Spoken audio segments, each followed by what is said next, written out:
Assalamualaikum warahmatullahi wabarakatuh.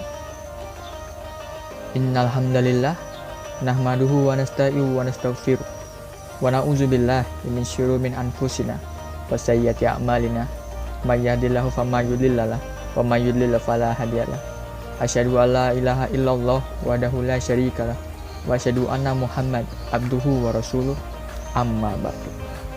Pertama-tama, marilah kita panjatkan puji dan syukur kepada kehadirat Allah Subhanahu wa taala yang mana telah memberikan kita nikmat iman, ihsan dan Islam sehingga kita diberi kesempatan untuk hadir dan mendengarkan kultum pada kesempatan kali ini.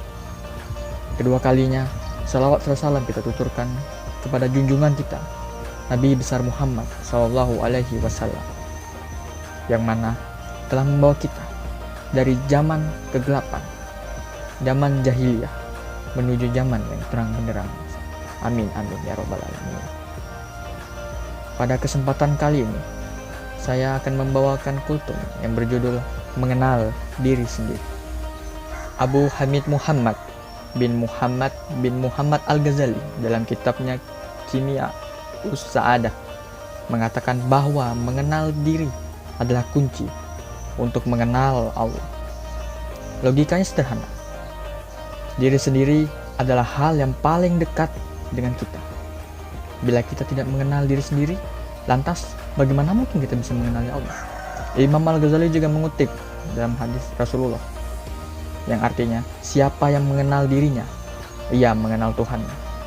Dalam surat Fussilat ayat 53 juga menjelaskan yang artinya, kami akan memperlihatkan kepada mereka ayat-ayat kami di dunia ini dan di dalam diri mereka sendiri hingga jelas bagi mereka bahwa Al-Quran itu adalah benar.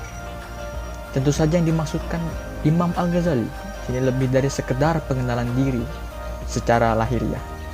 Seberapa besar diri kita, bagaimana anatomi tubuh kita, seperti apa wajah kita atau sejenisnya.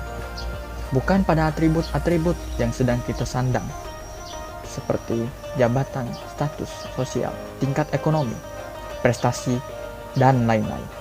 Lebih dalam dari itu semua, yang dimaksud dengan mengenal diri adalah berusaha menjawab pertanyaan-pertanyaan yang mendasar. Pertanyaan-pertanyaan yang mendasar itu seperti, siapa aku? Dari mana aku datang? Kemana aku akan pergi? Apa tujuan ke depan? Dan di manakah kebahagiaan dapat ditemukan? Di sini kita diantarkan untuk memilah mana yang bersifat hakiki dan dalam diri kita dan mana yang tidak. Serentetan pertanyaan sederhana namun sangat kompleks. Butuh perenungan diri untuk menjawab satu persatu pertanyaan tersebut. Jawabannya mungkin sudah sangat kita kenali, bahkan kita sudah hafal, tapi belum tentu mampu kita resapi sehingga menjiwai keseluruhan aktivitas kita.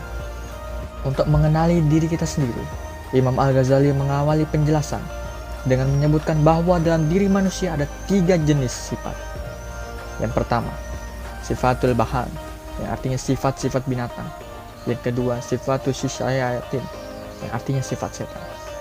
Dan yang ketiga, sifatul malaikat, yang artinya sifat-sifat malaikat. Lalu, Imam Al-Ghazali mengatakan bahwa diri manusia layaknya sebuah kerajaan yang terbagi dalam 4 struktur pokok. Jiwa sebagai raja, akal sebagai perdana menteri, syahwat sebagai pengumpul pajak, dan amarah sebagai polisi. Syahwat memiliki karakter untuk menarik manfaat, kenikmatan, dan keuntungan sebanyak-banyaknya. Ia berfungsi untuk memenuhi kebutuhan dan keinginan individu.